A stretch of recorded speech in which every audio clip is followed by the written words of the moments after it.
50 years ago that did not ask for permission for us to create our own holiday to celebrate who we are. And I want to let you know that there are Detroiters that have celebrated all 50 years. And because of that, people like me and Jerron and these children will carry on the tradition in perpetuity. Is that right? All right, so to my elders, welcome. To my leaders, I am accountable to you. To my Queen Mother, Joanne Watson, God bless you. We love you. And we thank you for the path that you have blazed and the weeds that you cut down that we may walk smoothly through the land. All right, so we're going to get started with libations.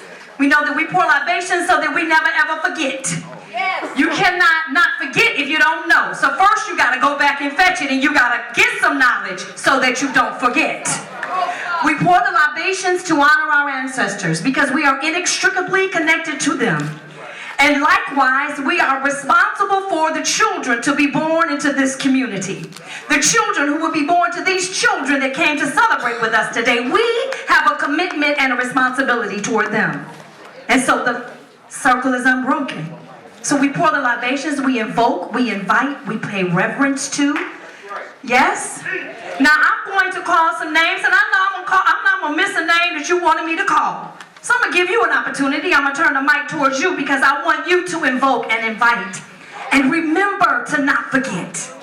Remember to not forget who we are, whose we are, and how this planet belongs to all of us. And as the cultivators of civilization, yes, it's time to come back home. So we pour libations, we say inside. Some people say ashe, like y'all say amen at church, because Moses was a Kemetic priest for 40 years before he went into the wilderness for another 40 years. And so at the end of his prayers, he would say amen. Why? So we're going to say inside. Is everybody all right with that? We're going to pour the water into the plant. My plant, it looks so pitiful today. I hope it comes back alive after this libation. This is a symbol to the children that they have the power of life in their hands. The water into the plant is symbolic of life, and it is really that simple. We say inside to the creative force, Father, Mother, everything God. Inside. We say Bethel inside to Mother Africa, the cultivator of civilization, music, science, math, language, governments, systems, communities, ways of being in the world. To Mother Africa, we say inside. To the ancient Kemites and the Cushites and the Nubian nations of people from which we emerge, we say inside. To our African ancestors who risked their lives, who were comfortable minding their business, but who risked their lives for liberation, freedom, and peace for us. To Kwame Nkrumah, Patrice Lumumba, and Stephen Biko, we say inside. To our Queen Mothers, Candace and Taye and Yahweh Asantewaa, we say inside. To Nzinga, we say inside. We say inside to the hundreds of millions of Africans who were minding their business, planting corn, eating plantain, rice, teaching their children how to be men and women, and who were thrust into the ma'afa of black people, which our textbooks refer to as the transatlantic slave trade, which changed relationships on this planet because we had already been around the world and back. And there's archaeological evidence of that. But this particular situation changed relationships on the planet. So as long as we pour libations, as long as we celebrate Kwanzaa, as long as we practice the Nguzo Saba, we will never forget them. To them we say Nsa, who were kidnapped and taken from their homelands and whose names were taken. So we call off all the nations of people from which we've come because we don't know whether we Igbo or Fulani. We don't know if we Hausa or Xhosa. We don't know if we Zulu, Kushite, Kimite, or Maasai nation. So we call off all the nations of African people, the Ashanti and the Mali nations of people from which we come. To them we say Nsa. To those who survived, who walked around the tree of forgetfulness and said, I'll be back one day, who went to the door of no return and crossed the ocean and lived through the 30 days in a black hole with no water, no food, no light, and they were the strongest of the strongest and survived and walked down the road of Ouida to those ships that made it to the Americas, that built this nation with their masonry skills that they built pyramids with. They built churches and schools that they could not attend, who built this nation by picking corn and cotton and plucking tobacco, built this wealth and created a stock market with which to rise and fall with free enslaved labor. To those brothers and sisters, to our grandmas and our nanas and our great-grandfathers, to them we saying sa. To their genius and ingenuity, who took garbage out the garbage can and made it taste good. Who picked up scraps off the floor and sewed it together and made quilts, because they taught us that you create your reality and it doesn't matter what someone else does for you. You have the power to make it good. To them we saying sa. To our nanas and our grandmas and our big moms who look us in the eye and tell us how much they love us and ain't nobody can do anything about it, that we are somebody. To them who cook soul food to heal our souls and our bodies, we saying sa. To our fathers and our uncles, they were down south in Louisiana, Alabama, Mississippi, Arkansas. They heard that Detroit, Michigan was hiring. They had jobs for $5 a week, and they moved up here one at a time. They lived in Black Bottom. They brought their sisters up, their cousins, their aunties. They all lived in the same house until everybody got a job. And then they spread and they made Detroit Chocolate City. To those brothers and sisters who moved to Detroit for a better life, to them we saying sa. To Coleman Alexander Young, we saying sa. To Orthea Bonds Kennerly, we saying sa. To Martha Gina Queen, we saying sa. To Teddy Harris Jr., we saying sa. To Ron Milner, we saying sa. To the Honorable Chokwe Lumumba, we saying sa. To Dr. Rahman, we saying sa. To General Baker, we saying sa. To Lavina Kaduma, we saying sa. To Jendai Ayi, we saying sa. To Sumara Ya, we saying sa. We saying sa to your ancestors for their sacrifice, their love, their commitment to make your life better. Call off their names.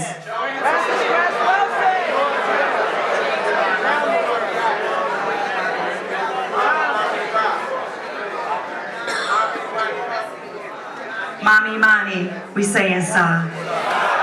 Mama Malkia Brantua, we saying sa. Gladys Rice, we saying sa. Malcolm X, we saying sa.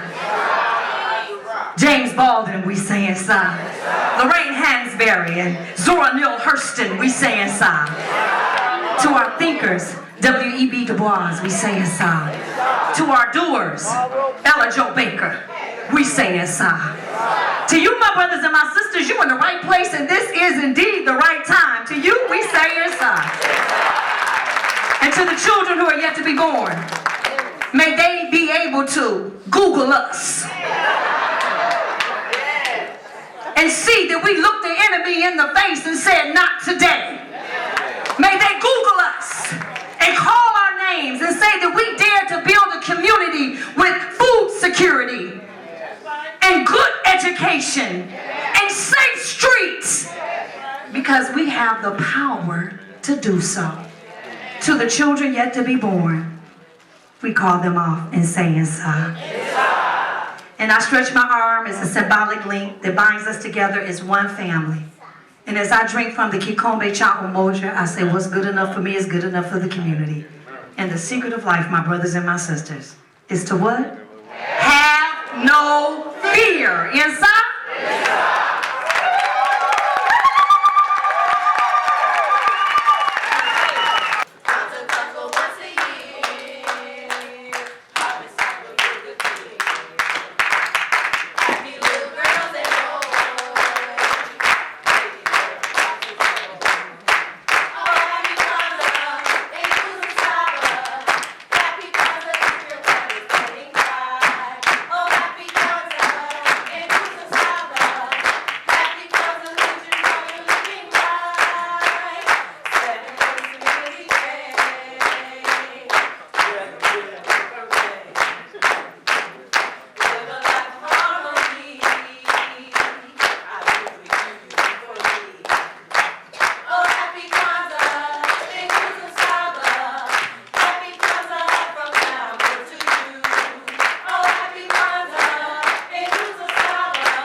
picked him up. They seen his talent, so if you have a chance, go and check it out. It's an inspiring movie. Alnura's doing big things. If you like what you saw and you think it's good for our children, come and check us out. We have flyers and everything. Peace and blessings. Karenga.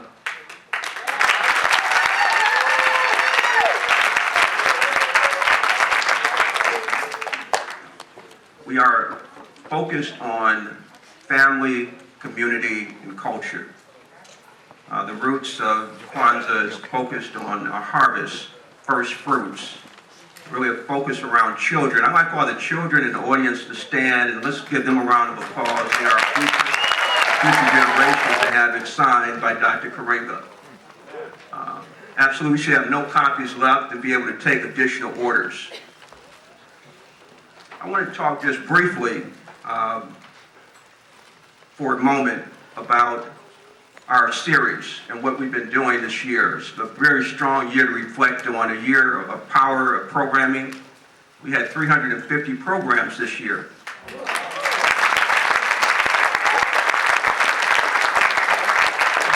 This is our center, a cultural hub that all institutions could connect to.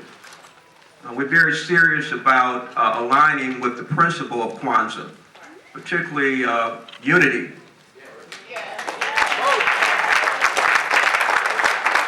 One of the issues in the 60s is there was a lot of infighting that was exploited by COINTELPRO. A lot of internal contradictions and external contradictions. We realize today, as we look out at the world, that we need to unify. We need to focus on those areas of our existence that we have in common, our Africanness, other elements to bring us together and turn our backs outward to our enemy to create a unified force. We're here because we're focusing on the very strong truth and principle of ancient Africa around self-determination. So we make our own decisions. We name ourselves. We forge our own direction out of independent thought. I talked to Dr. Karenga about the fact that this Kwanzaa was a birth, an outgrowth from revolt and revolution in Watts in 65. Yes, sir. Well, you can't think of 65 without the founding father of the Black Power movement in the United States, Malcolm X, Malik Shabazz, and it's an outgrowth from that as well. In fact, his principles are Malcolm principles. We talked about this. So, in fact, there's another book. If you don't have it, I'm encouraging you to add it to your library by any means necessary. Malcolm X, Real, Not Reinvented, edited by Maulana Karenga and Haki Maibouti, including Ron Daniels and Herb Boyd. Very important piece, because Karenga outlines his relationship to Malcolm, that Malcolm met him personally, that he went to all his visitations, particularly the Louis Stokes piece there in 62. It's a very serious day today. This is a sacred moment, an analysis of these rebellions. We like to begin to discern certain patterns. One pattern in particular is the focus around spirituality. That most of our fights were led for a spiritual dimension. You know, the ritual that happened before the Haitian Revolution. The role of Malcolm, the role of every spiritual development. It's a human rights struggle, part of the human family. So I'm not going to talk very long. I do want to just talk about a couple of other books quickly and then just frame what we're doing here as far as being rooted in the 67 Rebellion programming. We have a program coming in February, just to move far ahead, focused on the master teacher, Dr. John Henry Clark. February 25th, if you want to highlight programs of our so-called Black History Month, which we don't believe here. It's 365 days a year we focus on our history. I want you to add this to your library, The Island of Memes, Haiti's Unfinished Revolution by Wayne W. Nobles. The reason I'm seeding this now is so you have an opportunity to purchase it and read it prior to the arrival of Dr. Wade Nobles, Dr. Leonard Jeffries, Professor James Small. We thought ahead of Fidel, and we showed the film The Untold Story of Fidel here in our Brown Bag Theater, a theater program that we have downstairs from 11 to 1 from Tuesday to Friday. A lot of great films. Just come, bring your lunch, and enjoy film. We'll be focusing on Malcolm's birthday on Fidel and Malcolm X, Memories of a Meeting, with Rosemary Millie. So we developed 67 programs on the 67 Rebellion. And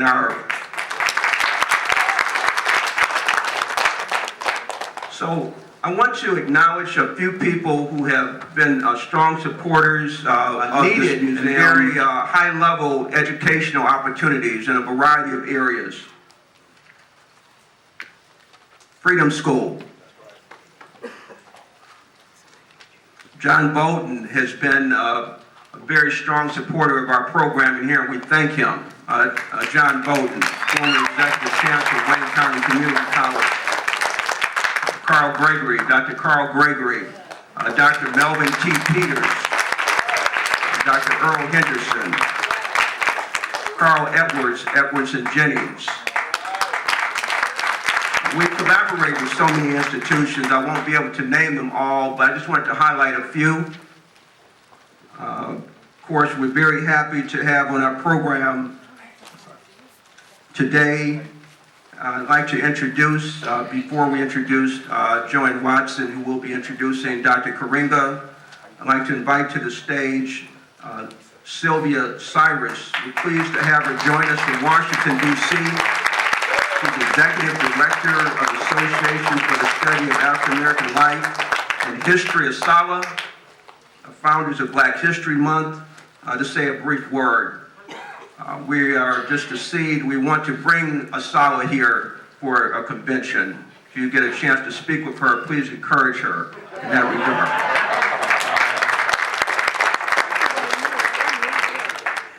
Good afternoon. Good afternoon. I must tell you that when I came into this building, that it was such an emotional experience for me because I was finally in the largest African American museum not owned by the federal government.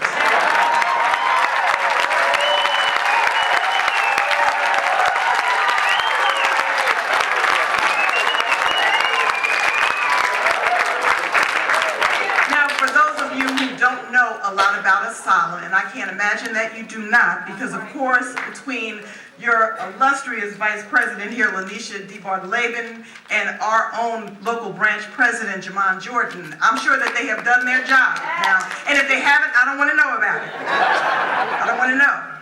But I want you to know that as good a friend and longtime member as Lonnie Bunch, the founding director, is, and how proud we are of finally the national government recognizing, after all these years and all the toil and just the challenges that we've had, that we finally have our rightful place on the mall. That you know what has kept us going? That there has been a Charles Wright Museum.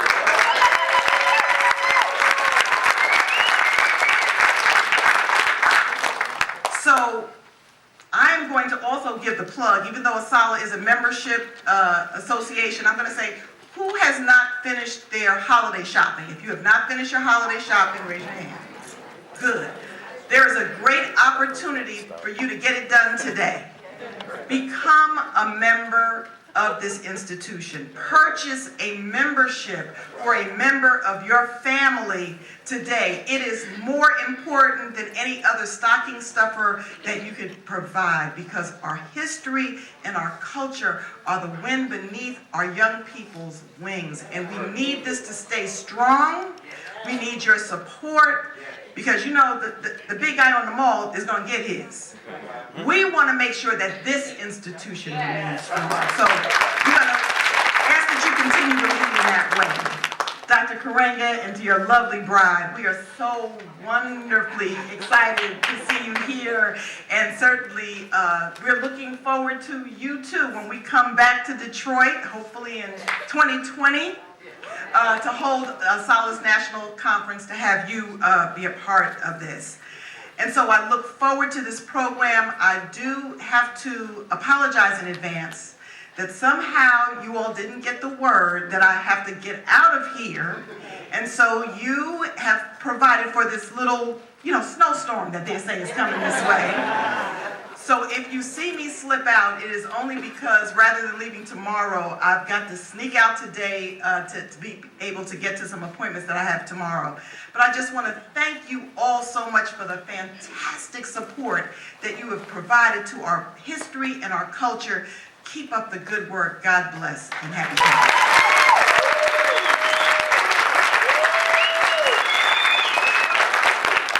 She too fits well within that analysis around being spiritually based and leading the fight. And her Wake Up Detroit radio station is a landmark achievement. Without further ado, so we can further the program, I'd like to invite the power to the mic, Honorable Joanne Watson. Please welcome her.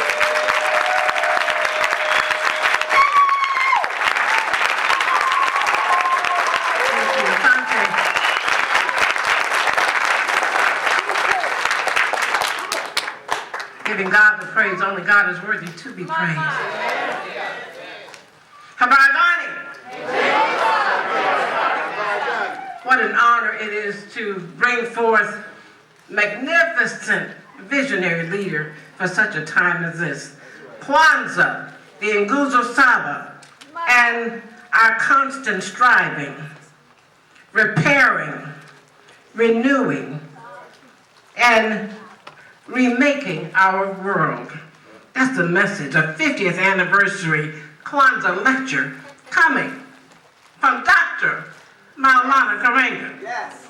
Dr. Maulana Karenga is professor and chair of Africana Studies at California State University in Long Beach, California. He holds 2 PhDs. Come on now. His first in political science was focused on the theory and practice of nationalism, United States International University, and his second in social ethics, with a focus on classical African ethics of ancient Egypt at the University of Southern California. Professor Karenga is the foremost exponent of Maoistian ethical thought. He developed, over the last 3 decades, a creative and scholarly kawaida interpretation of ancient Egyptian ethical thought as a living tradition. You heard some of that tradition in the wonderful libations performed by Reverend Dr. Maya Melissa Reynolds, Fellowship Chapel, at 9:10 a.m. Come on now. He's an activist scholar of national and international recognition. Dr. Karenga has had a far-reaching effect on Black intellectual and political culture since the 1960s. You know that. Through his organizational and intellectual work and his philosophy, Kawaida has maintained a central role in the development of the Black arts, Black studies, the Black Power movement, Black Student Union movement, Afrocentricity, ancient Egyptian studies, and the study of ancient Egyptian culture as an essential part of Black studies. He has a significant role as the executive director of the African American Cultural Center and the Kawaida Institute of Pan-African Studies in Los Angeles, and national chair of the organization US. It's a cultural and social change organization so named to stress the focus of the organization, which is us. Us. We are the focus of us. Come on, deliberately named us.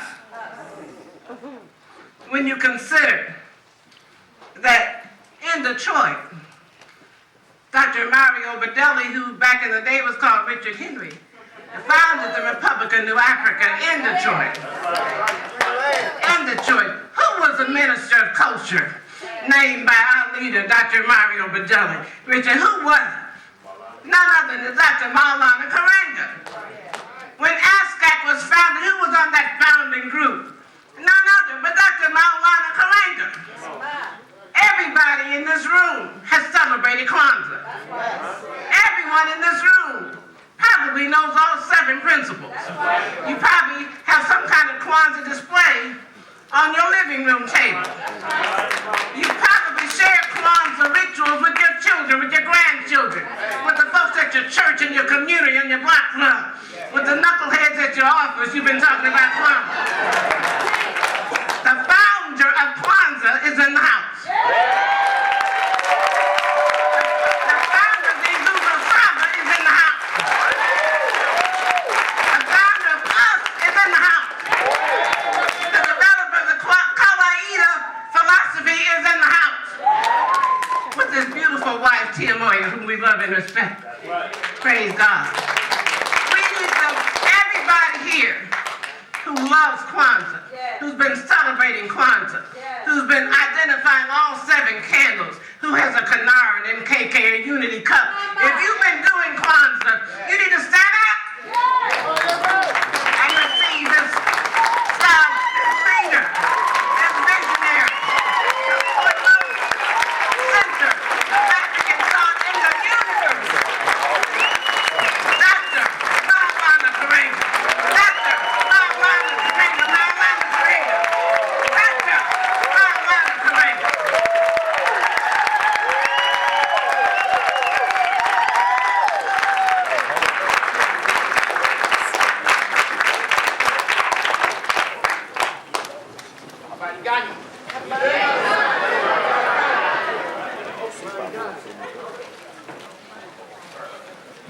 I want to do an off-the-cuff chat like Malcolm said in a minute. But I want to say, habari gani? Jema hofuni kwenu. Kwa niaba ya jumuiya yetu, yani us, na kwa mke mwangu, Tia Moyo, na kwa mimi mwenyewe, tunasema karibuni mbinguni mwetu. Mtakuta siku zote tamaa yenu, na tunawatakia baraka bila idadi na vitu vyote vizuri bila mwisho. Say, welcome, brothers and sisters. On behalf of our organization, us and my wife Tia Moya and myself, we say welcome. Among us, you will always find your family in a peaceful place. And we wish for you blessings without number and all good things without end.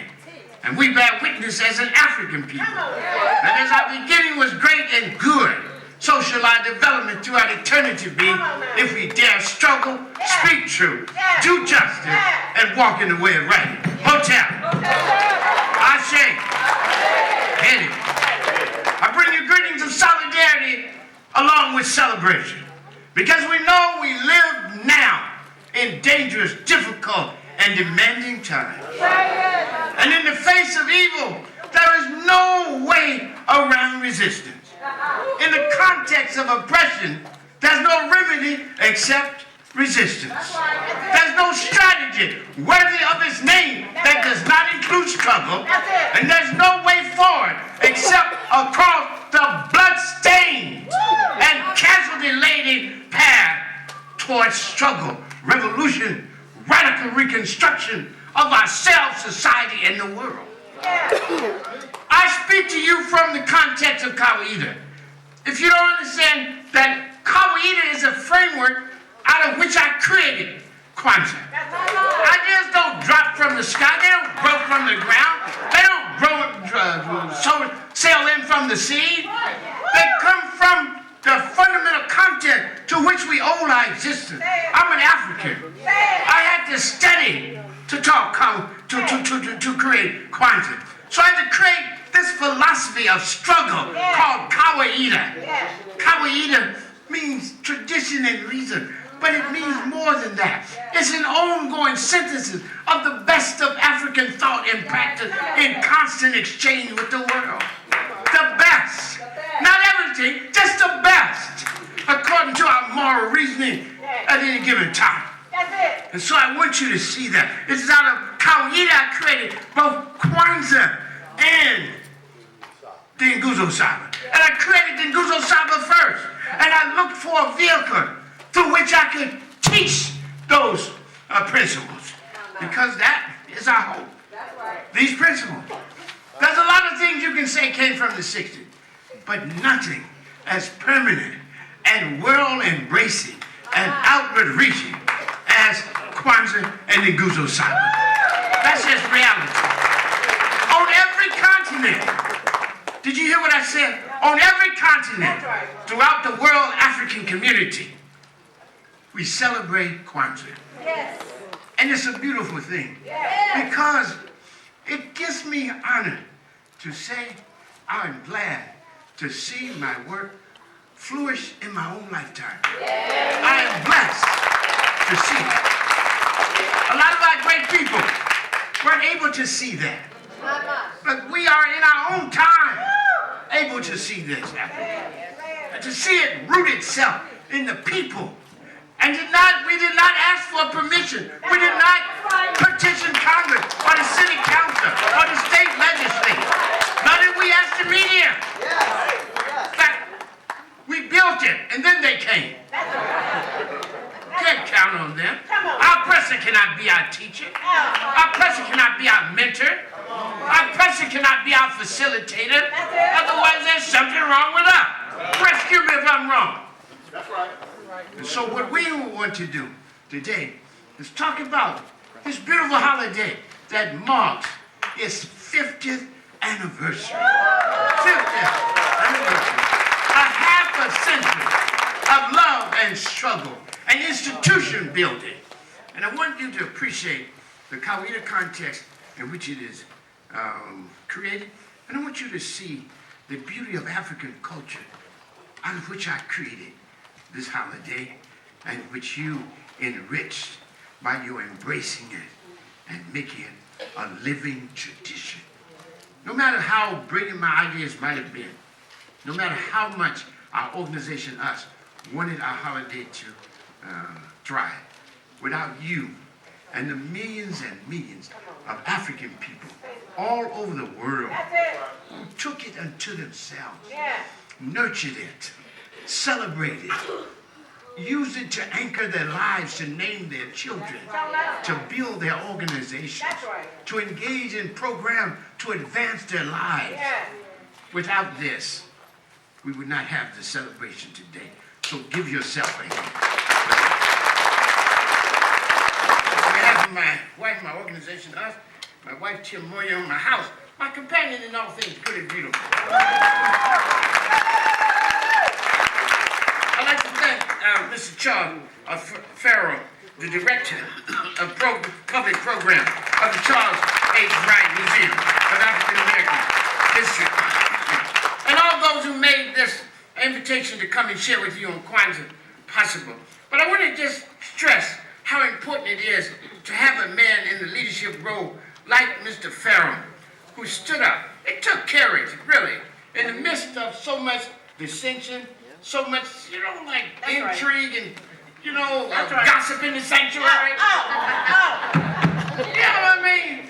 It takes courage to stand up, push that to the side, and put the people first. Put knowledge first. Put our values first. Put the interests of the people first. And celebrate ourselves without that kind of negativism learned from our president. We have to cut the apron, we have to cut the umbilical cord from our president. That's it. Our president taught us to be negative. Our president taught us to not like each other. Our president taught us to be small men and women with big grudges. We have to imagine ourselves in whole new ways. Rescue me if I'm wrong. If we don't do that, what are we but jigaboos? Looking at history from the outside, wondering what will happen. Maybe we can't happen. If we are to be self-determining people, if we are to understand ourselves in our own terms, speak our own special culture truth, make our own unique contribution to the forward flow of human history, we must think new thoughts, Fanon said. Reach inside ourselves and bring forth. The ancient Egyptians said, the truth is within us, for surely it is within us. That's what the Hussein said. It is wrong to walk upside down in darkness. Therefore, I will come forth today and bring forth the truth which is within me, for surely that truth is within me. And if it's not in me, black people, who is it?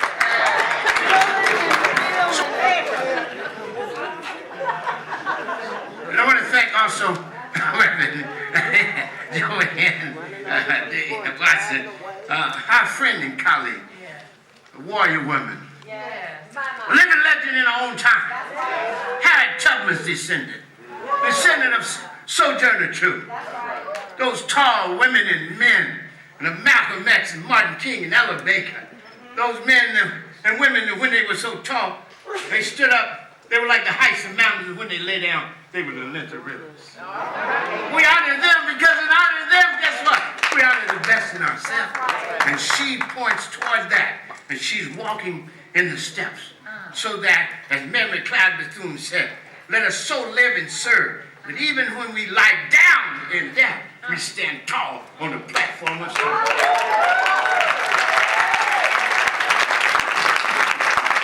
So Kwanzaa has come again. This joyous and reflective season and celebration of Kwanzaa has come again. It is a special time for us as African people to turn inward to ourselves and outwards to the world in good and beneficial ways. Kwanzaa is organized around 5 fundamental activities of ancient first fruit celebration, first harvest celebration. Kwanzaa is first of all then a time for ingathering of the people, African people, to reinforce the bond between us as family, as friend, as community, and all other relations that anchor and enrich our lives. Time to just call somebody. Get back together. That's it. Put down all that negative kind of conversation. Look at the good. This is a time to ingather at the right museum. Yeah. See, we got to make real our lives. Because sometimes when we talk, it's so beautiful, right? Yeah. I mean, we'll be uplifted. But it's life every day that challenges us. See, we always say in our organization, you're not black because you declare it. No. That's the beginning step. That's right. So let's clap for that. You recognize that. But, actually that was rhetorical, but good.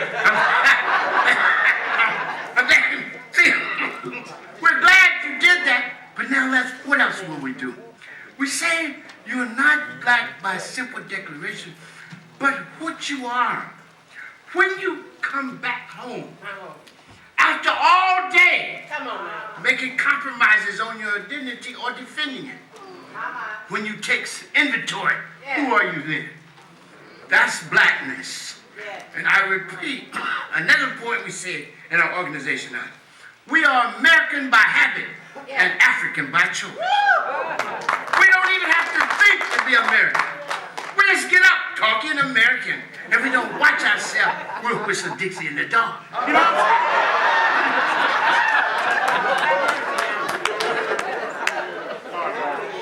You have to think to be African. That's right. And that means you have to study African values. People say, I always was black. Please, save us that. That's right. You have to be black every day.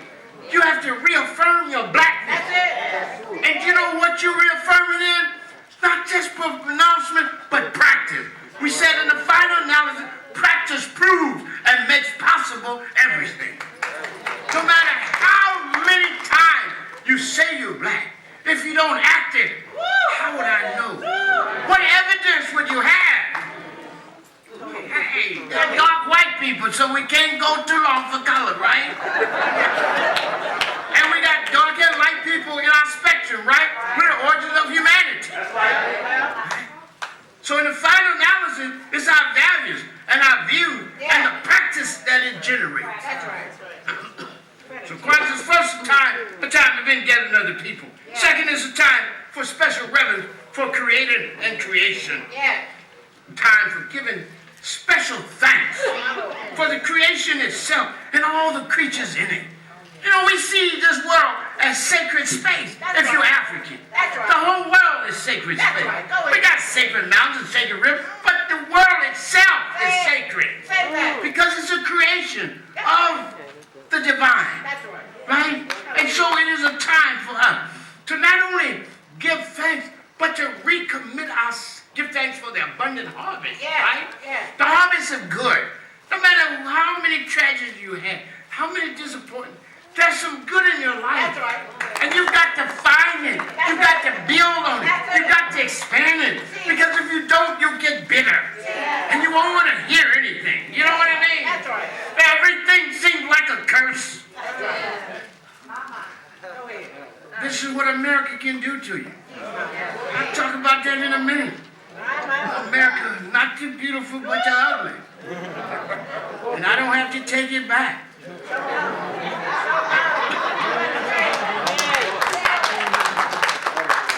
So we say thanks for the abundant harvest and for the good the world yields. And we recommit ourselves to preserve and protect and respect all in the world. Yeah. How many of us spend time thinking about how we protect the world? How we protect the resources of the world? We had the problem in Flint, but we saw it as a sociological problem, not as an environmental one. That's right. That's right. We got into it when they tried to kill us, right? That's right. Rescue me if I'm wrong. Go ahead. They don't care where we live or die. You know, those are the people that write things like, throw mama off the train. That's it. Those are the people that build hospitals for their dogs and deny their elders insurance. Those are the people that hate humans all over the world but call their dogs son and daughter. I hope we're not like that. I just hope and trust. Although I think I might have lost a couple people. But you have to admit there's something wrong with humans that feel more anger and desolation at the killing of a dog or a gorilla or a lion than they do a human being. In fact, they celebrate the killing of human beings. These are the people that say they're against killing of unborn, but they've spent so much time trying to kill those alive. Be consistent. Don't bring people in the world to kill them.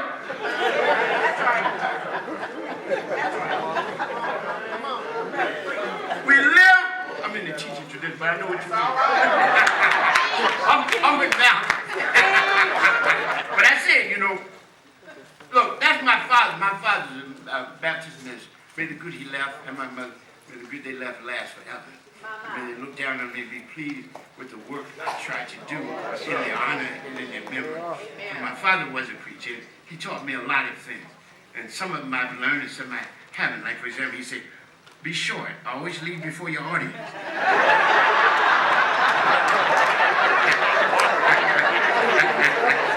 He never preached a long sermon. And one of the things, well, okay, I have trouble. You know, I've lectured 4 hours one time. The longest lecture is Minister Farrakhan. You know? But I did lecture 4 hours one time at Olive Harvey. But anyhow, that's another thing. So let's go. I want you to enjoy this. I don't want it just to be a lecture. I want it to be a conversation. That's why I sat down. You know what I mean? So thirdly, I want us to see that Kwanzaa is a special time for commemoration of the past. A time for raising and praising the honored names, the righteous deed, and sacred words of our ancestors. We call them the way openers, who opened the path to the good and excellence in the world that we know and taught us dignity-affirming and life-enhancing way to understand and assert ourselves as Africans in the world. Moreover, Kwanzaa is a special time to recommit ourselves to our highest value, values that instruct and urge us to seek and speak truth, to demand and do justice, to care for the poor, to honor our elders and our ancestors, to cherish and challenge our children, to care for the poor and the vulnerable among us, to measure ourselves by how we treat the most vulnerable. Therefore it says, give food to the hungry, water to the thirsty, clothes to the naked, and a boat to those without one.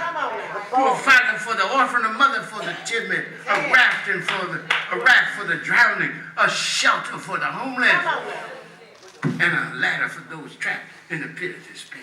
Our ancestors taught us that. They taught us also to have a rightful relationship with the environment. to constantly struggle against evil and injustice and always raise up, pursue, and praise the good. Yes. We need to remember those things. Yeah. And in remembering them, as Ossie said of Malcolm, we honor the best in ourselves. We honor the best in ourselves. So it is immoral to forget. It is righteous to remember.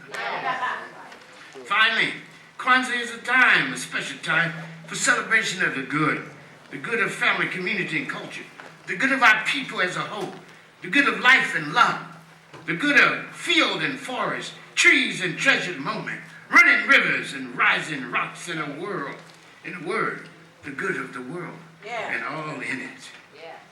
So Kwanzaa then is also informed, however, not only by the ancient values and views and practices, but also by the Black liberation movement.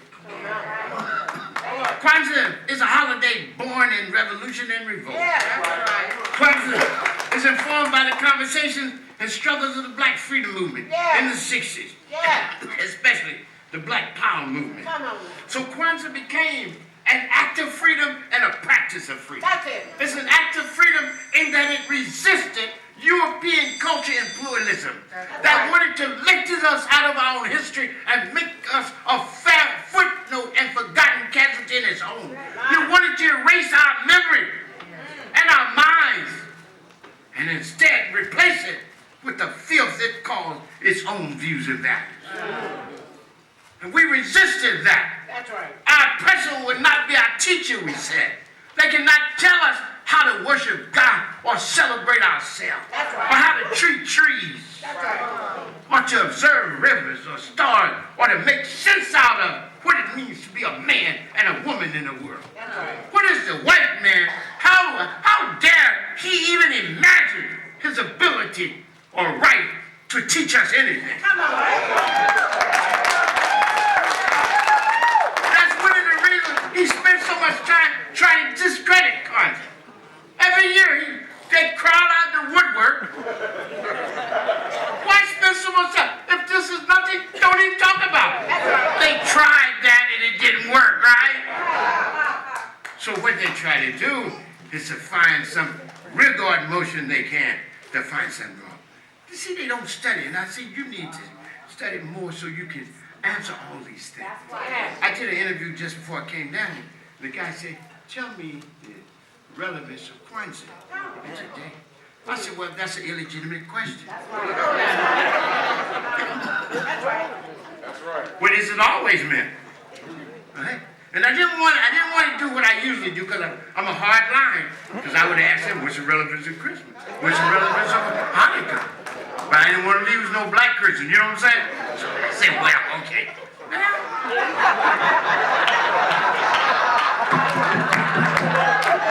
I said, hold up, mama. Then the 60s, I just went right for the juggler, you know what I mean?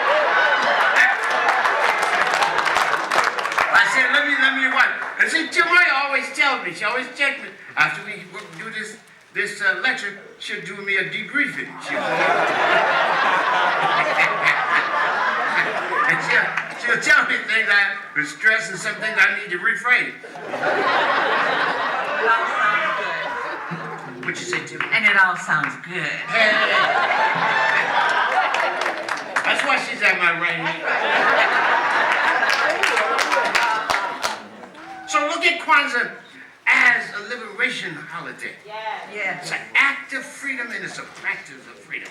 It's an act of freedom in breaking away from European-dominated ways of celebrating and understanding ourselves. And it's a practice of freedom by defining ourselves, naming ourselves, celebrating ourselves, right? And doing for ourselves whatever we see that is good and beneficial. It's so beautiful to be able to draw from the infinite richness of your own culture, right? And to find different ways of expressing blackness in the world, Africanness in the world. That's a beautiful thing for me. And what that comes from, class, I'm so used to lectures. What that comes from black people.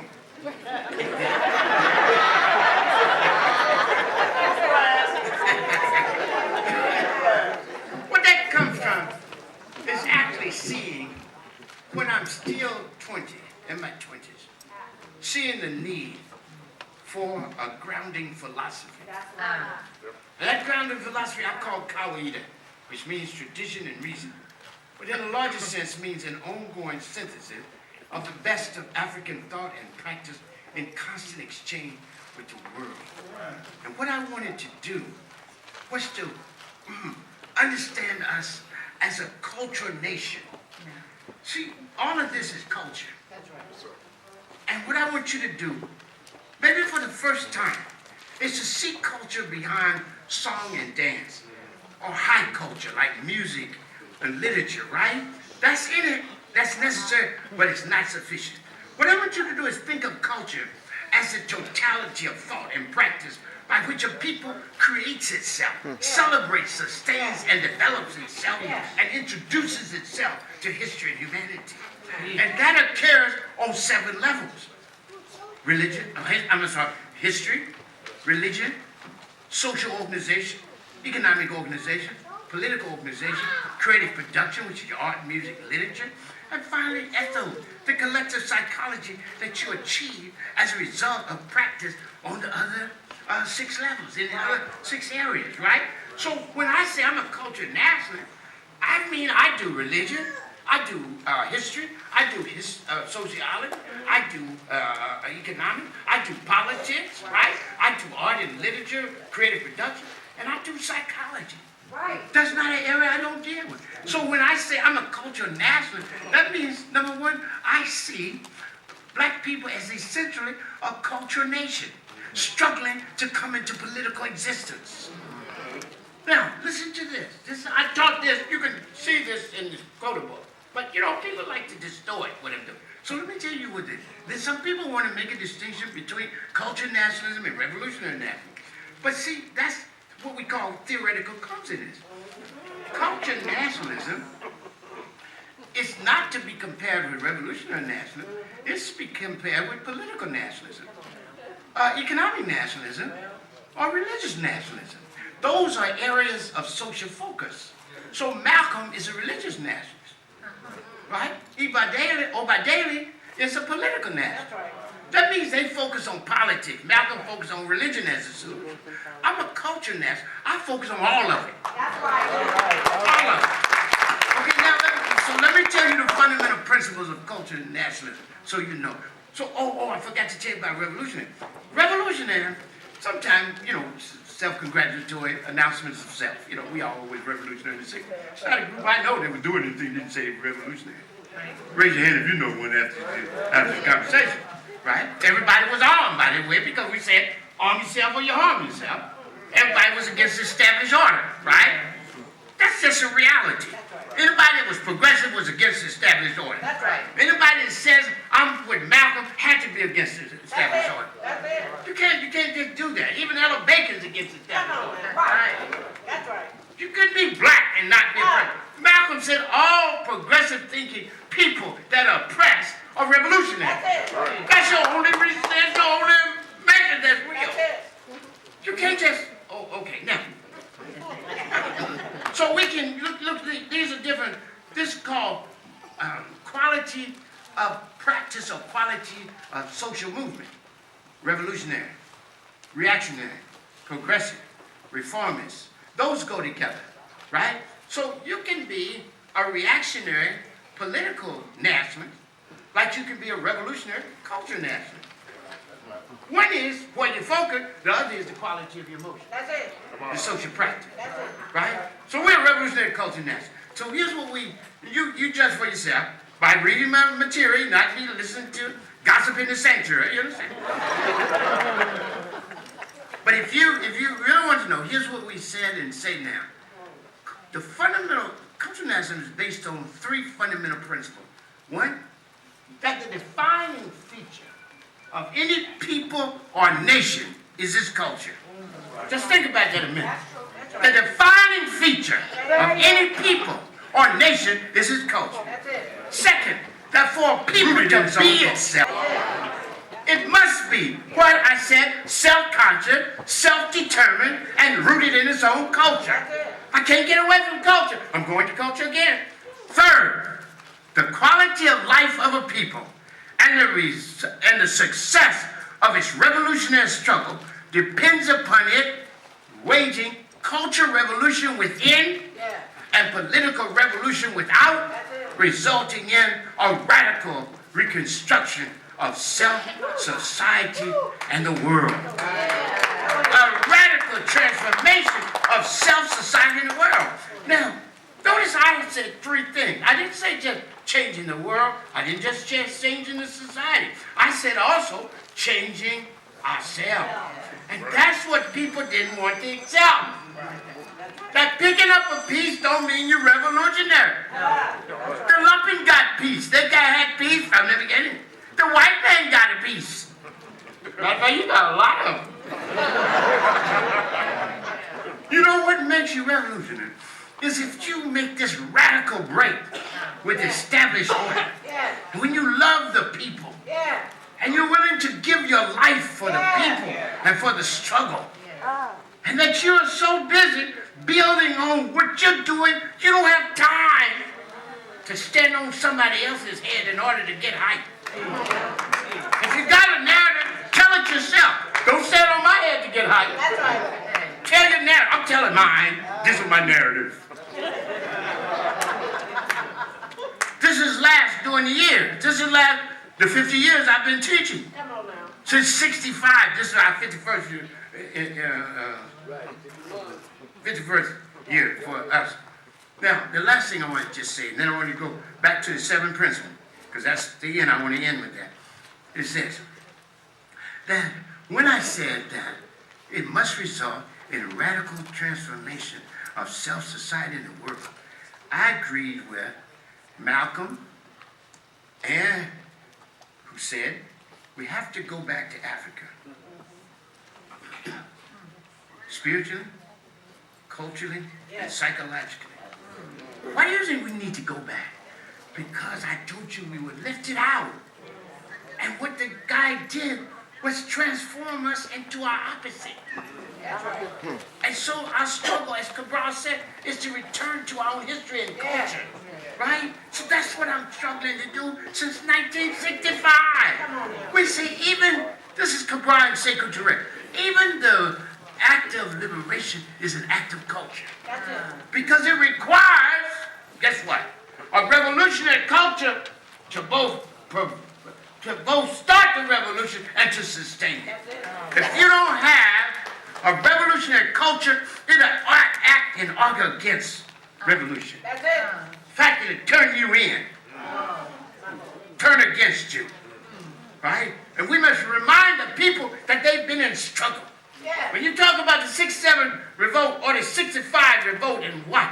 You're talking about a tradition of revolt. We are people with a culture of struggle. But we have to be reminded of that. Because the Europeans keep telling us we are dancers and singers. And we don't tell me we're not, we are. But that's not all we are. We're multidimensional people. We don't put out music. We don't put down dancing. That's part of who we are. Right? That's the joy of life. That's a celebration of ourselves and the world. We have not only the right to do that, but the responsibility. There's a rich history in that. But we must free ourselves from the mental enslavement and bondage. That colonialism, imperialism, and the Holocaust of enslavement imposed on us.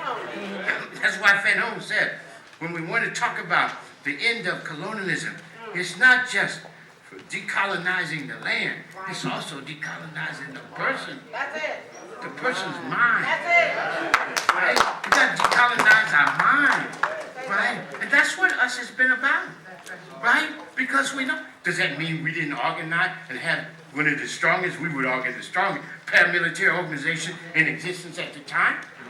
Look, we took struggle seriously. Right? We read Mao, we read Sun Tzu. Our people could quote it back to you. And we structured our argument like that. And our move and our missions like that. You know, I don't want to go through all that because this is time for celebration. But I want to speak with a clear air, right? So that you know where I'm coming from. So this holiday becomes an instrument of struggle. It's not a diversion from it, like some people would want you to believe. That's right. How is that a diversion? To know yourself, to celebrate yourself.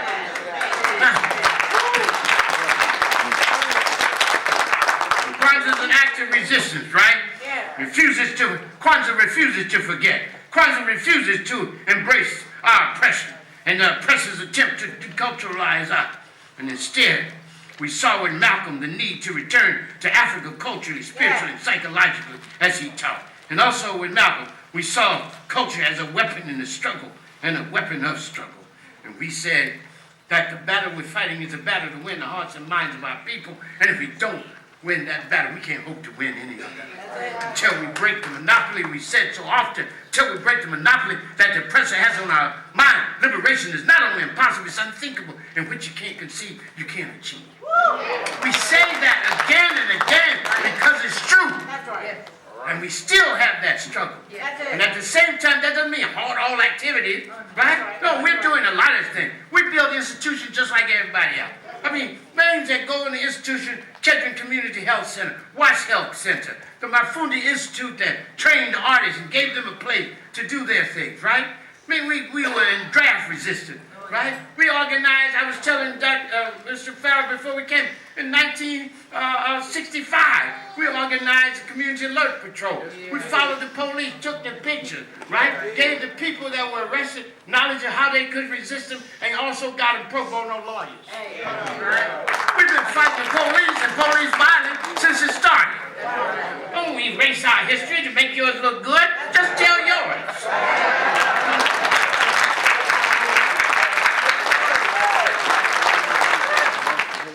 So here is Kwanzaa, rooted and informed by not only ancient African teaching, but also current teaching.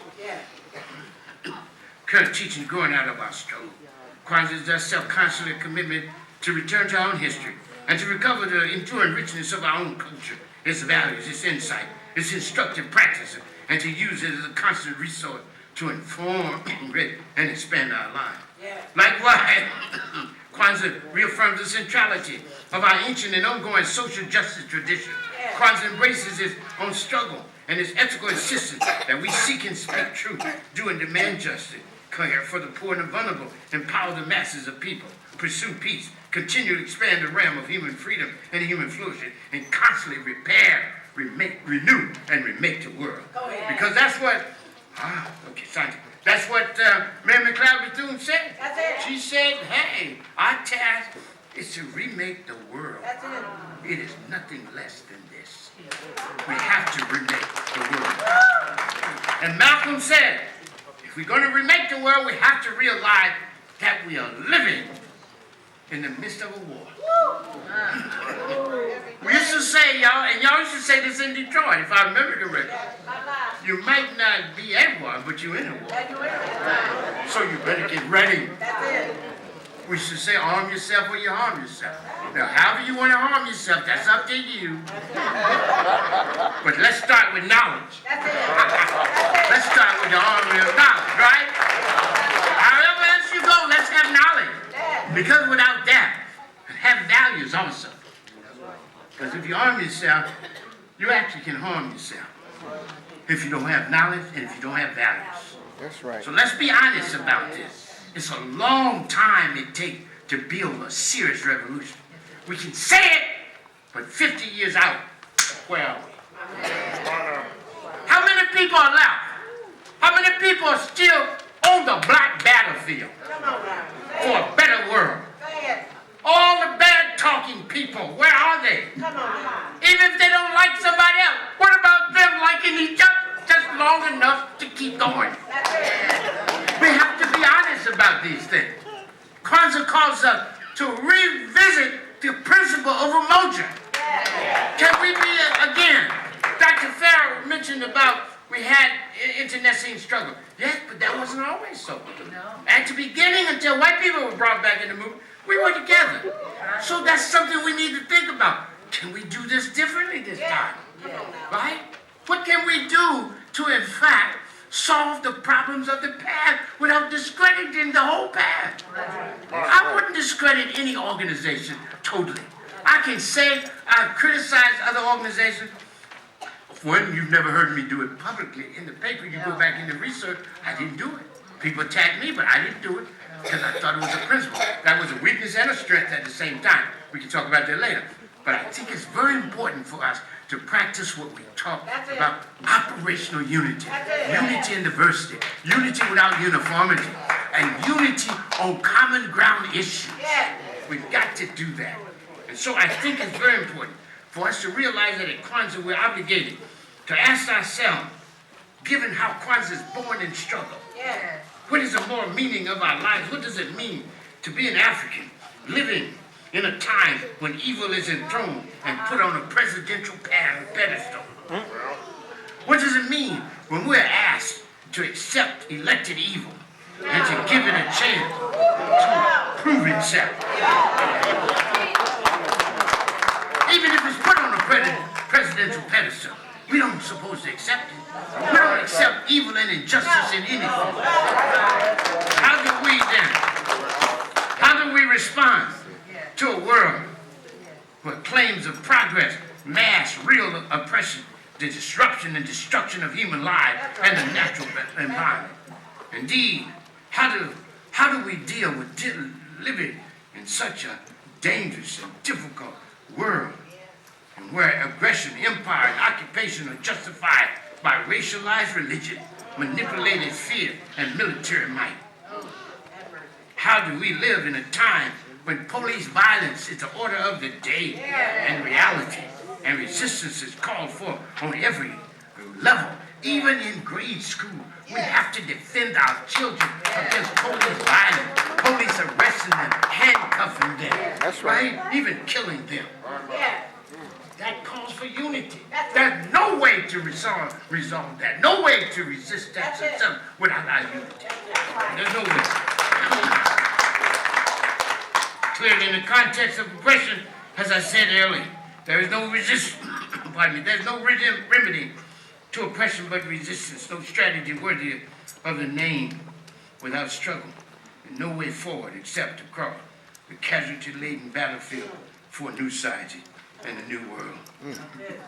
It is in this context of profound concern and active commitment that the original ongoing language of the Nguzo Saba speaks of striving, struggling, building, maintaining, and developing. Look at the 7 principles, brothers and sisters. The first one, umoja, means what? To strive for and to maintain what? Unity in the family, community, nation, and race. Second, kujichagulia, self-determination. To what? To define ourselves, to name ourselves, create for ourselves, and speak for ourselves. Third, ujima, collective work and responsibility. To do what? To build and maintain our community together, and make our brothers and sisters proud and our proud, and solve them together.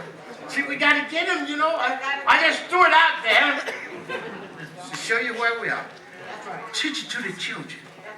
Let the children know it. Right? They've got to say it aloud, and we cannot. See, one of the things I'm telling you, and you know, we have children, so we love children. We even beyond our family children, the community children is our children. That's the meaning of the 2 ears of corn on the Kwanzaa set. That's right. So even if you don't have any biological ones, you got some, because no need saying it takes a village or community to raise a child, and you absent. And you're not even conscious that's you we're talking about. One of these things, I want to tell you this, really, this is why conversation is sometimes better than just straight lecture, is because it gives you a chance to see something. Now, look at this. We got 1 million phrases.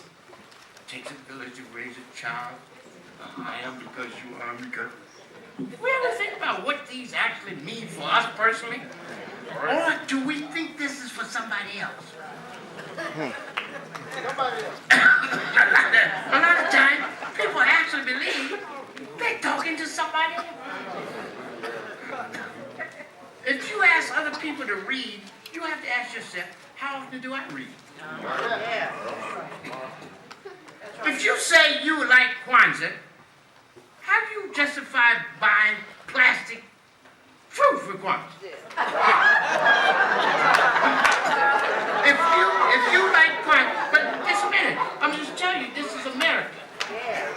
don't think it's just a black problem. It's American. If you read Jewish literature, they have similar issues about Hanukkah. And you know, the Christians, white and black, and other Christians have had this about the kind of American attitude toward Christmas.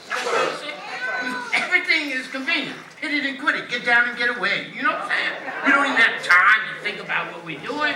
So we have quick everything. Quick meals, quick sex, quick... Is there anything else? Question me if I'm wrong. Right? America teaches us that. That's why people, we say, Mr. Fuller was telling you, this is Brother Chuck, was telling us that you really need to get the book. I don't want to push it for myself, although I don't have no problem with that. I'm an author. But look at this. Why would you want a book that says 10 quick ways of doing Kwanzaa?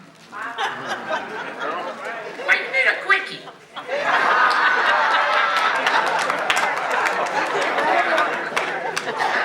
Americanization.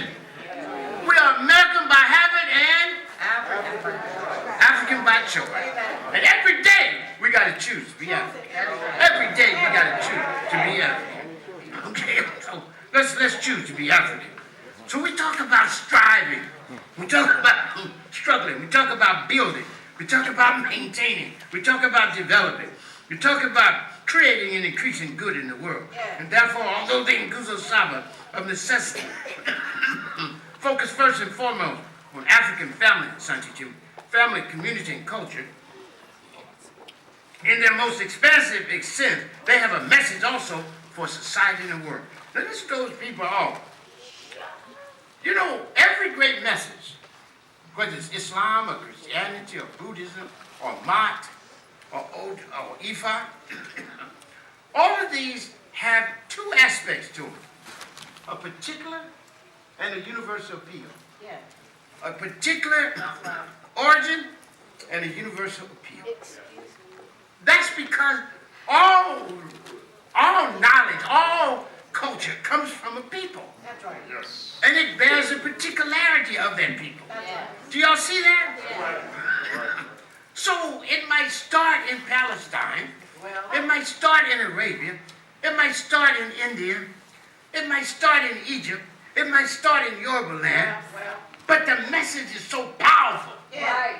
It grips the hearts and minds of people throughout the world. That's it. Because they find in it something that's anchoring and uplifting That's at the same time. That's it. And so Kwanzaa has both a particular message and a universal one. The particular one has to be for us. Yeah. Kwanzaa is not for the world out there in space. Kwanzaa is for us. If the world wants to value it and learn from it, good. But never put yourself backward and never have a ceremony where you're not the official. That's right. Never do that. And never back and just to get a grant, to seek funds in favor, shift the conversation about what Kwanzaa is. If it's not to celebrate us, it shouldn't be celebrated. Nobody else has to disavow their own holiday. Tell me somebody create a holiday and say, oh, it's not mine. This is everybody's. What is all that about? No, this is ours. This is black. Unbudgingly black. Yeah. And when I say black, I mean dawn of creation black. Oh, and the Kinada. You can't keep doing Jewish menorahs. Whatever you do are you. That's a Jewish menorah. That thing like, see, and the white man puts that on the internet because, again, convenient. I think they call them icons. Icons, emojis, or whatever they do. I said, hey, all of it is manipulation. Give you a sense you're doing something, but you don't have power. You don't have wealth. And they can cut it down whenever they want to. Of African candle holders, so we don't need to borrow the Jewish model. But again, it's convenience. It's convenience, y'all see it? It's convenience. It's not self-hate. People not thinking self-hate. It's convenient. Some of these things you got to see as sociological rather than pathological. What you say is sociological. Unity. It speaks to the ancient African ethical understanding that we come into being and flourish in relationship. And that being of and with each other logically and morally leads to being for each other in real and mutually rewarding ways. Indeed, the principle and practice of unity cultivates in us a sense of oneness with and urgent responsibility to each other, our people, humanity, and the world. And it is a sense of the unity and interrelatedness of life and being that obligates and urges us to respect and promote the sacred and the transcendent, the rights and dignity of the human person, the value and integrity of the environment, the well-being and flourishing of family and community, the value and integrity of the environment, and the reciprocal solidarity and cooperation of humanity for common good. And finally, this principle, which calls on us to stand in solidarity with the suffering, oppressed, and struggling peoples of the world in their rightful resistance to oppression and their just quest for shared goods of humanity in the world. And it is this principle of umoja and its cultivation of our sense of oneness in and with the world that makes us ever conscious of our obligation to care for the environment as sacred space, to treasure all life in all its forms, and to be thankful in practice and preserve and promote the health, the well-being, and flourishing of the world in all its holiness and wholeness.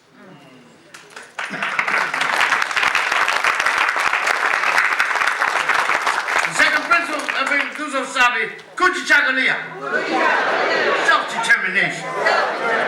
It obligates us to respect our own particular way, cultural way of being human in the world, to insist always on respect for them and ourselves, and to avoid self-deforming and dignity-denying imitation of others.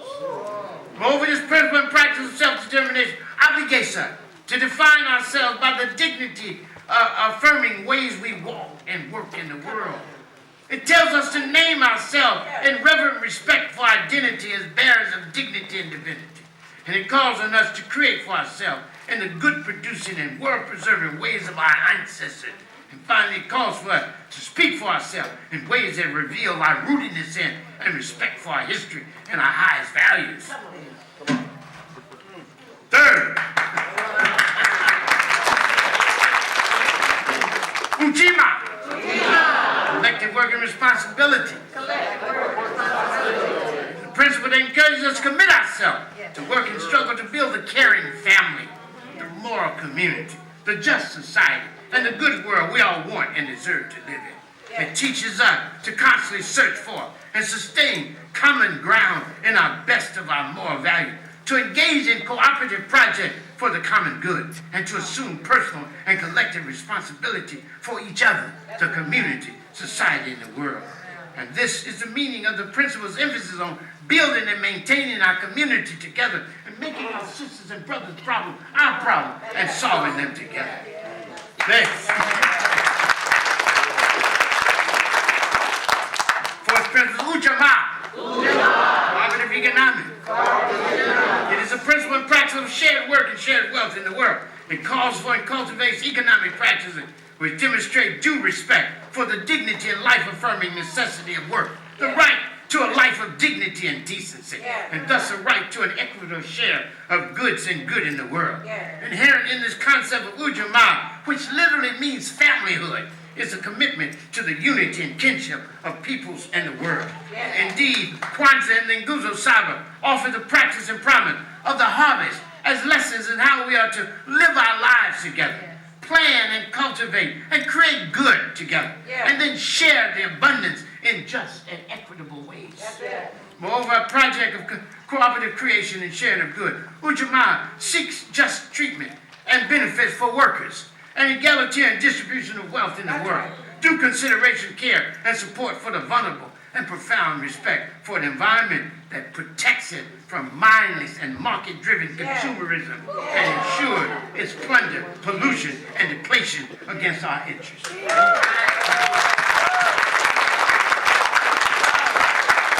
Nia is the fifth principle. Nia. Purpose. It speaks to us of our collective vocation to do good in the world, for the world, and to restore our people to their traditional greatness defined by the good we create and to do in the world. For surely it is written in the Hosea, the sacred text of ancient Egypt, that the wise are known by their wisdom, but the great are known by their good deeds. So if we say we want to return our people to their traditional greatness, it's so that they can do good in and for the world and not let any good be lost. It's not a greatness that lords over other people. It's not a greatness measured in scientific advancement and military capacity to kill. It is a greatness that is rooted in serving the interests of humanity and the world. That is why Martin Luther King said everybody can be great, because everybody can serve. I'm saying it. That is why the Hosea said one of the ways to measure your moral capacity and your moral status is how you serve others. So it says service is central to living a moral life. Serve God that he may protect you. Serve your brothers and sisters that you may be respected for it. Serve a wise person so he or she may teach you wisdom. Serve one who serves you. Serve anybody so you can benefit from it. And serve your mother and father so you can go forth and prosper. Kumba creativity. That's a beautiful one, isn't it? To do always as much as we can in the way we can, in order to leave our community and by extension the world more beautiful and beneficial than we inherit. It is this principle and practice, brothers and sisters, that we reaffirm the ancient African ethical commitment to constantly heal, repair, and transform the world, which is called Suruj Ta. Suruj Ta. Suruj means to repair, to remake, to remute, to renew, to transform, make it more beautiful and beneficial than you inherited. And Ta means both the earth and the world. See, one of the things, I wish I had more time. One of the things is this. The word Ta in ancient Egyptian means both earth and world. And we have two identities. We're earthly, but we're also world beings. We're human beings, but guess what? We're world beings. Swahili has a word. One of the few languages that has a word for world being. Imlimwengu or Walimwengu, a world being. Think about that. What does it mean to be a world being? And what does it mean to be elders of humanity? People who stood up first and spoke the first human being. Organized the basic disciplines of human knowledge in the Nile Valley. Right? That survived in the worst and most inhuman situation you can imagine. The epitome of unfreedom. For people to stand up and declare, I will be free. And to walk away from the plantation. And not to just individually escape. This is a lesson from Harriet Tubman. She doesn't define freedom as individual escape. She refuses to accept that. She's not looking for a comfortable place in a prison. She believes that freedom is a collective concept. That's why she said when I stepped across the line, I felt good. Because I felt free. My hands looked new, man. My legs and feet felt new. The sun was coming off through the trees and turning the leaves golden. And I felt like I was in heaven. She said, but then I became sad. Because all the people I loved were back there on the plantation. And said, then she recognized she could not be free without them. So at that moment, she redefined freedom from individual escape to the collective practice of self-determination in and for community.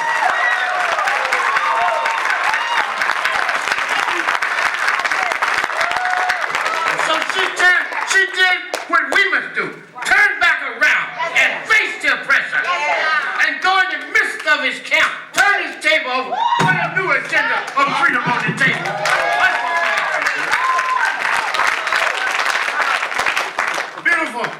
We have to rebuild the world. And we have to think about that. And this I want to close on this. I'm going to do a short one on it. I want to just close out with reparation. Repairing the word of Suruj Ta. I want you to have the money. Reparation is about money too. But it ain't all about money. That's right. I want you to know that. And I'm one of the people that know how important material wealth and material being is. I'm the one that wrote in there, Mr. Political Imprisonment. I wrote in one of my essays for the Black Scholar. I said, no, we can't live by bread alone, but we can only come to that conclusion after we've eaten. So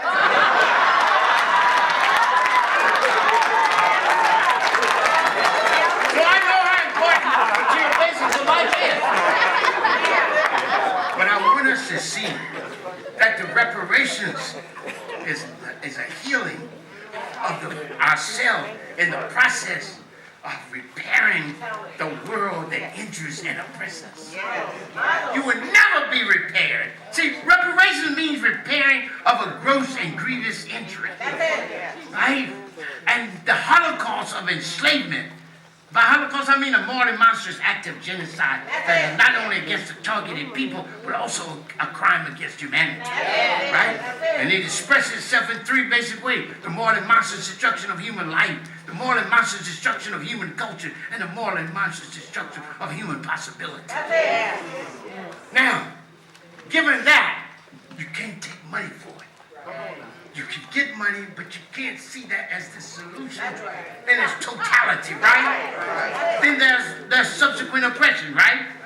Ill-gotten gains and segregation and Jim Crow and just murder in the streets. Right? Somebody has to pay for that. So then we have to ask ourselves, though, who's going to do these reparations? And we must repair ourselves in the process of holding the white man accountable. Come on now. I'm not going to get away from that. That's it. But also holding ourselves accountable for the life we want to live. We say that two kinds of responsibility. Listen, the oppressor is responsible for our oppression, but we're responsible for our liberation. So we hold him responsible for our oppression. That's it. But to free ourselves, we have to do more. That's right. And we have to imagine a whole new world, black people. And we have to see ourselves, remember this, as injured physicians. When we're talking about repairing, healing, right? We have to be the physicians. That's it. Now, why do I choose injured physician? Injured because I won't deny the grievous injury, That's it. the Holocaust this man has imposed on us. I won't deny that. That's it. At the same time, I don't want us to always think of ourselves as victims. I want us to see ourselves as resisting, as constantly resisting. Even as we are victimized, we respond, we resist, we rebel, we revolt, and ultimately we make revolution. We have to see ourselves like that.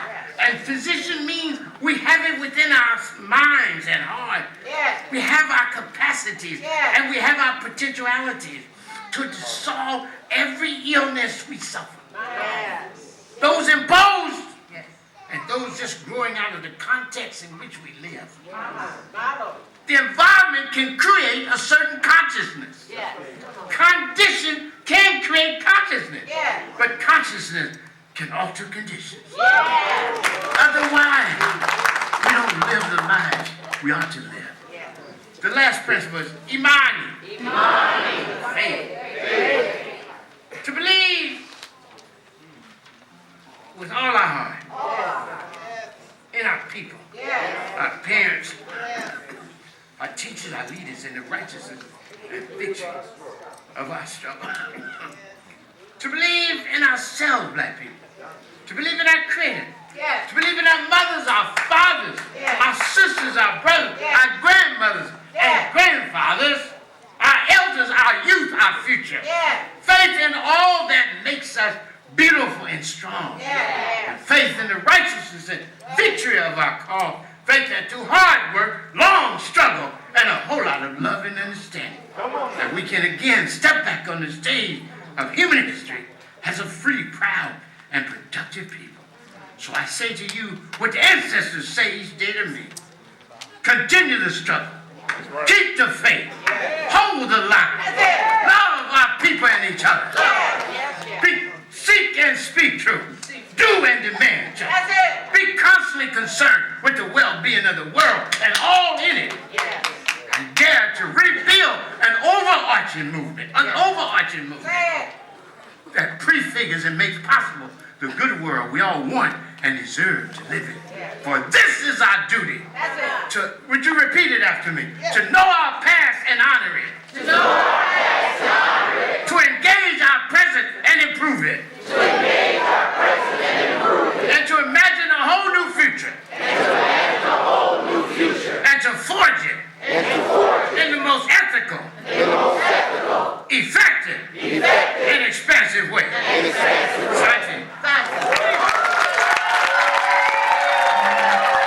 I had the privilege of attending Howard University for undergraduate studies. And while I was there, I used to go every Friday night to Ujamaa Shule for Friday night as family night. That's right. And I have sat and listened and asked a lot of silly questions when I was trying to figure it out. And Baba Karenga was willing and quite able to answer those questions at that time. How you doing, sister? It's been quite a while to see you all. So they were part of my coming into consciousness, and not only to open up my consciousness, but to open up my desire for knowledge and for practice. So I appreciate you all very much. Thank you, appreciate you. When I was at Howard and had opportunity to learn about Kwanzaa, I came back to Detroit and I found that this was in the early 70s, mid-70s, and found that Kwanzaa wasn't practiced here in a big way. There were pockets of people at that time, and I'm thinking about so many people, some of whom have passed on now, who were practicing Kwanzaa within their homes or within their organizations, but it wasn't a public activity. And I do events. And so we started creating a pre-Kwanzaa activity. Good. And we would host it about a week or two before Kwanzaa as a way of hoping to draw more people in and to entertain, to get more folks to entertain the possibility. People asked me then, why was I getting involved with this made-up holiday? And I heard you say some things about that. Because also at Ujamaa Shule was Baba Ishaka Musa Barashango, who wrote the book about how crazy we are about following other people's traditions. And I just wondered, at the time that you created it, given the atmosphere that was going on in California at that time, given the many organizations you were heading and the conflicts that were going on between organizations at that time, how did you see Kwanzaa getting 50 years old and having the influence internationally that it has now? Thank you for that conversation. Appreciate what you've asked, if I understand correctly. Keep in mind that we didn't always have confrontation. The groups actually worked together. First, we had TALO, Temporary Alliance of Local Organization. And then we changed to the Black Congress. And all the organizations, including the Panthers, including SNCC, CORE, NACP, and certainly us, we were in the leadership of CORE. We've been building Black United Front since we started. So it was not a problem. It became a problem later on, after '68. If you want to get into the history, we can, but after Eldridge Cleaver came home, that became a problem for the movement. Not just for us, but for the movement. But we can talk about that later. The reality is that it marked a turning point in our working together. So when we first started out, we had the support of all the progressive groups in terms of Kwanzaa. And I created Kwanzaa as a result of coming out of school. I was in UCLA doing my doctorate work. I was doing doctorate, and the movement was coming. There was a transition in which the civil rights movement was becoming what I call historically exhausted. And there was a transformation to the Black Power movement. Now, I see all of these as part of the Black Liberation Movement. The first phase of the Black Freedom or Black Liberation Movement is the Civil Rights Movement, 55 to 65. The second phase is the Black Power Movement, that is 65 to 75 of the Black Freedom Movement or the Black Liberation Movement. And I worked in both of them. So I made the transition. And so I left school. Because Mary McLeod told me, said, knowledge is the prime need of the hour. But people want to know what you're going to do with your knowledge. And she said it's up to us who have knowledge to discover the dawn and then share it with the masses of our people who need it most. So I wanted to build an institution that lasts beyond me, an institution that was an instrument of the struggle, that aided the struggle in teaching values and practices that enhanced our capacity to be a fighting force, to be a serious, self-conscious social force for good. I wanted to do that, and so that's what I did. I created this institution, and I studied African culture, and I found these values that were central to whatever culture there was, that anchored them, that gave them the social glue to hold them together. And I liked it, and I said, well, let me find some way to do it. And I said, well, holiday would be good. Are you in? And I found the Zulu holiday called Nkosi. That was 7 days on the end of the year, same way. And I said, well, let me look at these other ones. And I looked at them, and I just took these 5 activities from them, and I took and applied the 7 principles. Because I created in Nguzo Saba first. I created a value system, a black value system first. Then I created the holiday to speak to the value system.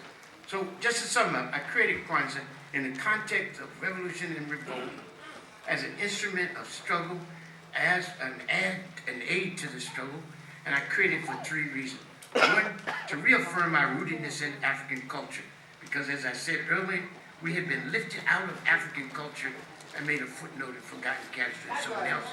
And so I was helping to return us to our culture. Second, I wanted to create a time when we as African people all over the world could come together, reaffirm the bonds between us, and meditate on the awesome meaning of being African in the world. How can we celebrate ourselves? Whether we were on the continent or in Jamaica or in Canada, now more than any other holiday, as you know, Kwanzaa gives Africans a time to come together and celebrate themselves in ways they don't do any other time during the year. And that's on every continent throughout the World African community. We get email from Brazil, Mexico, Colombia, India, China, Korea, Japan, Canada, certainly the continent, Panama, just all over the world. I mean, just imagine that, all over the world, Africans standing up at the same time, sitting down at the same time, talking about these common values.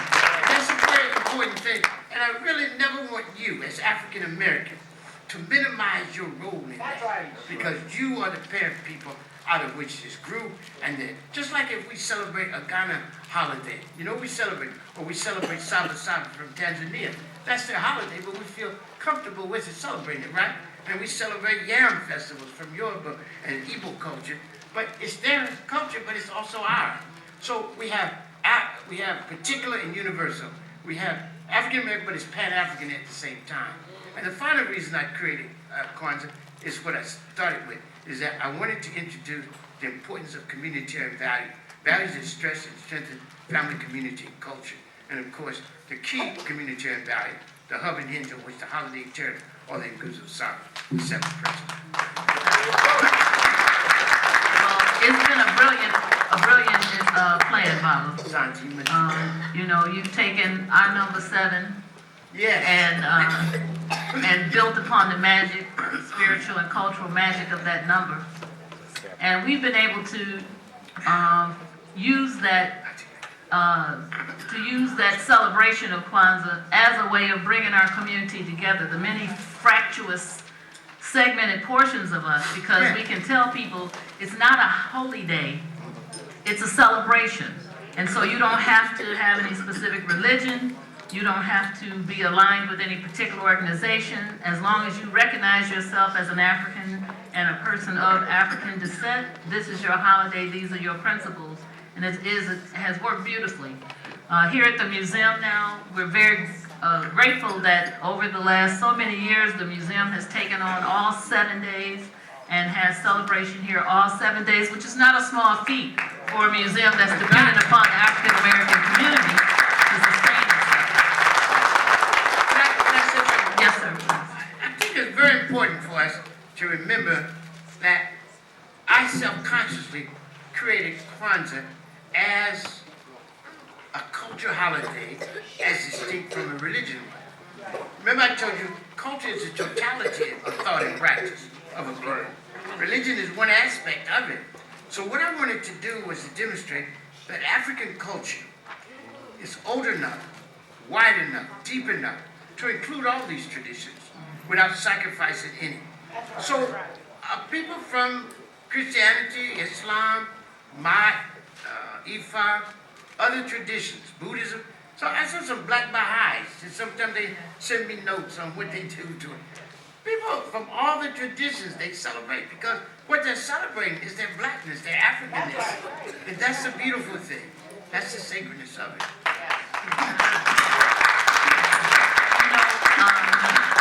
We would like to keep you here all 7 days so that we could really dig into that deep, deep well that is your mind and is your heart, and the same with your partner and your wife. But we have opportunity for one more question. I think this question is really important. I've produced a lot of Kwanzaa events. I host Kwanzaa every year in my home. But one of the things that has concerned me over the years is how to integrate the children more into the Kwanzaa ceremony and presentation. Because it is something that it took those who were involved to establish, but in order for it to continue on, it's going to need the children. It's going to need the youth to take it as something meaningful and important to them. And so if you would share with us how you see in bringing our young people centrally into the practice and the presentation of Kwanzaa. Well, one of the most important things, Asante for that, I think that's an important question. Asante means thanks, of course. I know most of y'all know that, but just to say it again. And you notice I use Swahili. And the reason I use Swahili for Kwanzaa, again, is because I'm Pan-African. The Swahili is a Pan-African language. It's the most widely spread African language and does not belong exclusively to one ethnic group, but it's spoken in 14 countries, more than any other African country. So that's why I chose it, because I don't choose one ethnic group or nation over the other. I choose the whole of Africa as my heritage and all the Africans as my family. Now, what happened in terms of the children is from the beginning, children have played a central role in the holiday. So one of the best ways to do it is not talk about how they should do it, but just include it. The more we talk about the division, it's just like when people say the intergenerational gap. You ever notice that, I have to use my right word. You ever notice that the dominant society doesn't discuss the generation gap? In fact, they praise their old people. They just tell us to dislike them. They'll pull old people about to fall over on the stage and have us clap for them. Y'all remember that? Even they had an old musician the other day. And you know, I'm an elder, so I have nothing against old people. But I have a different attitude toward being an elder. I don't like people to call me an elder because what happens is that's all show. They're only concerned about one or two elders. And if they're gone, they don't have any elders they can do. They're concerned about you when they say, may I speak? I wish one day you'd say no.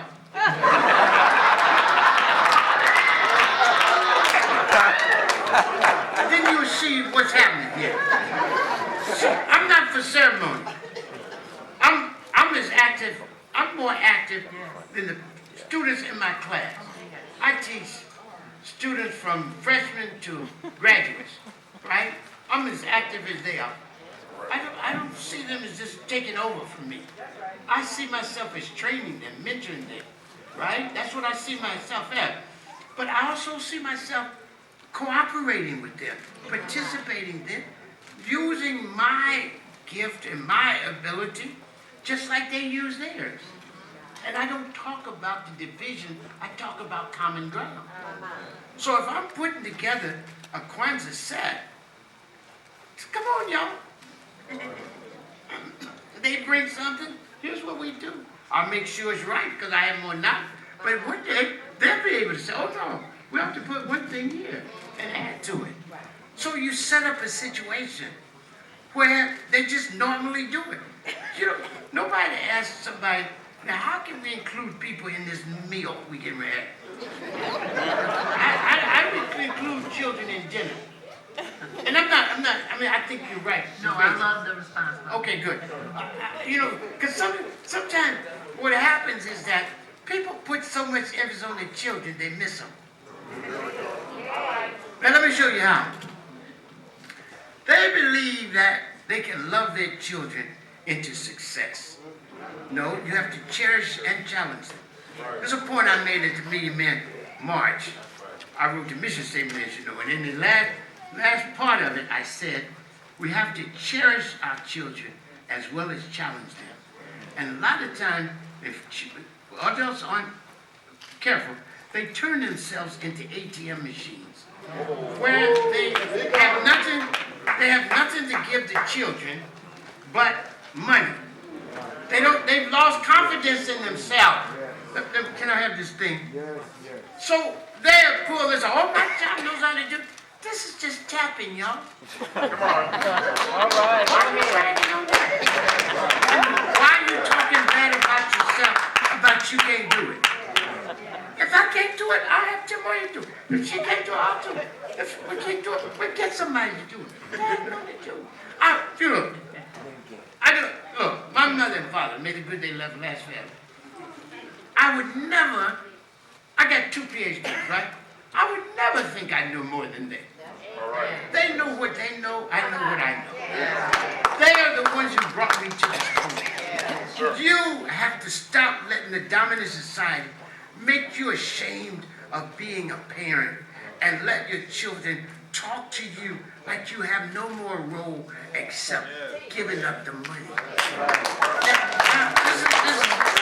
This is important not just in Kwanzaa, but in life. And if you achieve it and do it well in life, Kwanzaa becomes easy. So here's what happened. You, underage children, they need parents. They don't need a friend. Oh my daughter is my best friend. What happened to your peers? You got to grow up one day, you know. And you know, a peer can't tell you what to do. A peer can give you an off-the-hand advice, but nobody respect. You don't have to do it. You as a parent must parent. If you don't parent, you're not a parent. Right? So if you're a parent, you can always question the rightness of your decision, but you should never question your right to make it. You've got to make decisions in parenting your child. So if you sit there and you had this age on them, and you know Kwanzaa before they did, even if they were just born yesterday, 3 or 4 years ago, you know more. You've been here. You've seen it, right? So you got to go in the room like you know it. You come on over here, Lakeisha. Come in there, Quincy. Quincy, you get the fruit for the day. You get the candles, Lakeisha. What kind of kitchen cloth we gonna use? What kind of colorful cloth? You have them pick it out. Tell them why this is good and this is bad. Tell them why this looks better and this doesn't look better. Later on, they'll be able to admit, well, I like this. Well, okay, good, we'll do it. Doesn't matter. Because if they bring something with stars and stripes on it, that's the issue.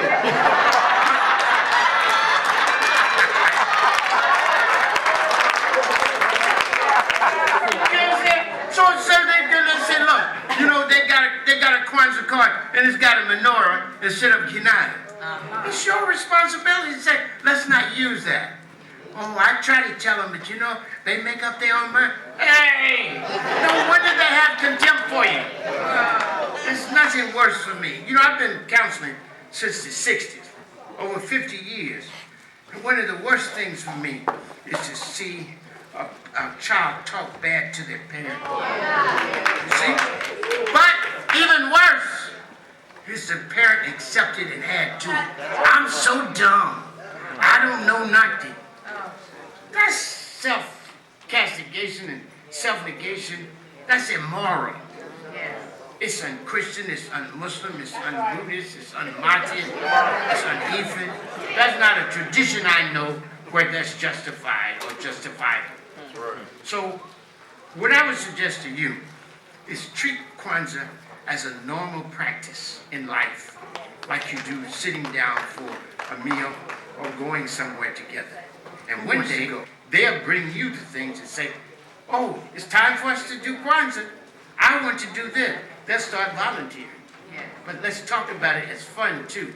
And also, don't let, one last point, don't let the fundamentalists, you know, we have people we call the fundamentalists. Ain't nothing ever right. They don't tell you nothing about Kwanzaa. They tell you what not to do. They just come in here, look, you know that's wrong. So then people watching, they don't want to even be participating because nobody wants to be wrong. We don't have any of those in Detroit. Okay, this is my last point.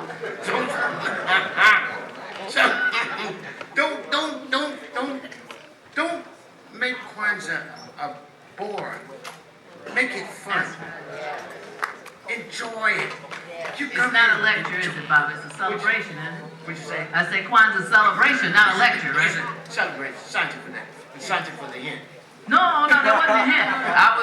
I was trying to build upon what you're saying here because sometimes I think that's why the children don't embrace things because it becomes such a lecture and not a fun celebration. Don't forget the zawadi, which are the gifts that also pulls the children's interest. And by the way, the Wright Museum has a beautiful gift shop. It's a wonderful place to purchase gifts. When Kwanzaa was introduced, when I was in D.C., we actually would go out in the back and find a branch, and we would dig our holes for our 7 candles. And even one year, the sisters got together. We couldn't find black candles, and we got together and poured wax to make our candles. Because he said you're supposed to do it yourself, make your own gifts, or make sure you purchase from a brother or a sister. That's right. So, that's what you're about. We appreciate the Charles H. Wright Museum and this opportunity to hear from this distinguished brother in our community who makes himself accessible to us and has the website. I know you all are aware that there is an official Kwanzaa website. So you can always go there to check the facts and also get the annual message that he provides each year, providing us some information and motivation to move forward. Asante Sana to Charles Sparrow and all of the Wright Museum staff that makes this possible. And it's wonderful to see this place overfilled with people and the interest that is here in our city.